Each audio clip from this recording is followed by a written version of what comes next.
Now, today is the final drive for the IEC's voter registration weekend, and the scores were encouraged to either check their voter details or register if they were eligible to vote. IEC Chairperson Mr. Mosotho Moepya joins us via Zoom for an update on how the voter registration weekend unfolded. Mr. Moepya, sir, a very good evening to you. Very busy weekend for you, I suppose, as well as the IEC team. More than 300,000 people, we understand, visited your voting stations across the country. Please give us a wrap on how this voter registration drive actually turned out this weekend.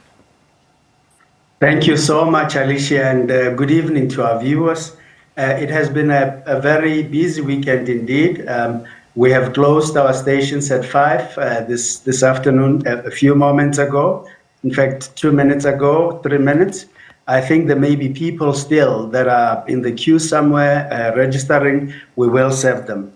But this was our registration weekend too, that we were concluding.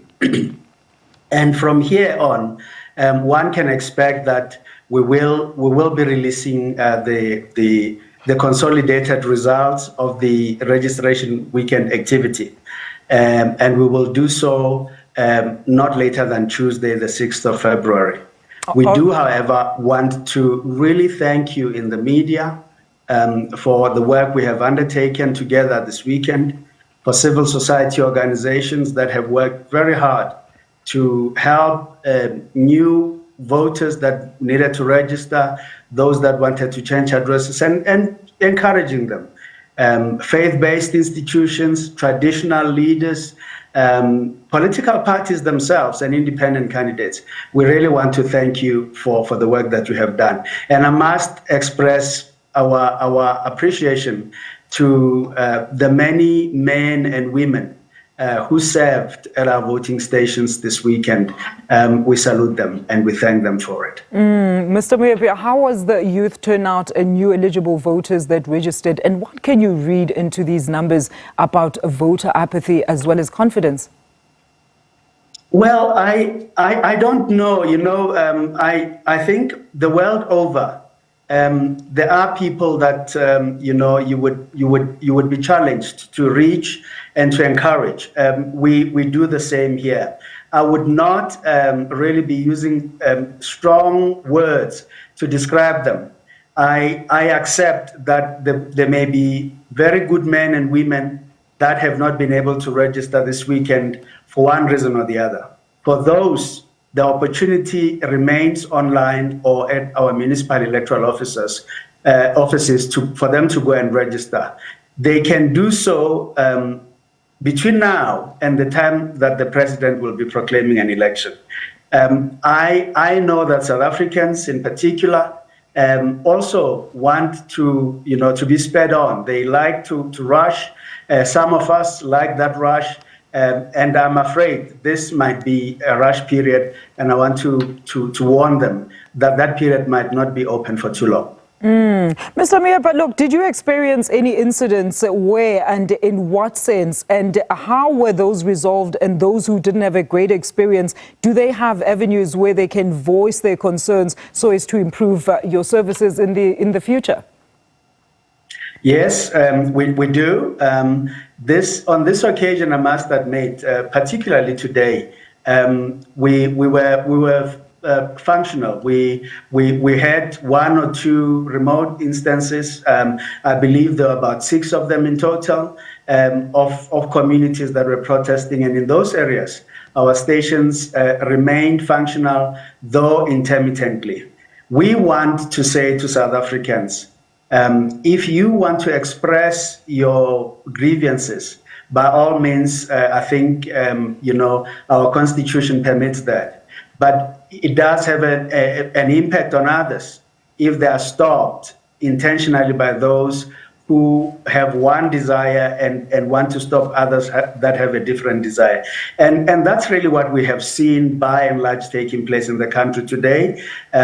People were able to register, by and large, and we are grateful for it. And how did political parties conduct themselves during this weekend? And what exactly are their responsibilities during this time, sir?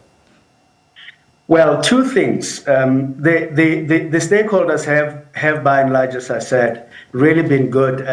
Political parties are always keen to know who are the people that have come, what are the numbers. When they see in the afternoon that we're about to close, they want to know if we have served a little number of people or a high number of people, and they want to go and encourage them to come out and register. That is most welcome. And no one should be coerced to do this. No one should be put under pressure. It is an activity you do because you love this country, you believe in our democracy, and you want to have a say in it. And we encourage everybody to do so. That is what has happened by and large. The second thing is that political parties need to accept and work together tolerantly. And that is the other thing that we have seen throughout this weekend. We want to encourage them to continue to do so, even on election day. And in closing, Mr. Moepya, please reiterate that all those that that were not able to register but are eligible to vote can still use your various platforms to register, and until when? Very important thing. When the president proclaims an election, on that day that he proclaims it, in other words, he officially calls an election. He then, publishes a gazette that says, I, as the president of the country, have determined that an election will be held on this day, so I proclaim that day as an election date. On that day at midnight, the voters' roll closes. And so people that have not been able to register this weekend and still need to register, they can do so online between now and before proclamation. If they are not able to do so online, they can visit our offices in the country, anywhere. Offices are spread across municipal offices in the country, and they can register there in person. But we encourage them to do the same, to change their details where they think that their details on the voters roll, for example, people that have just moved house, they can do so and update their details. It is no longer going to be possible, or it will no longer be possible, rather, to register once the president has proclaimed. And my good tip to all South Africans is that we can clearly see that elections are just on the horizon. We can expect that the president will be proclaiming soon, and let us do so. Let's not wait for that last day to do it.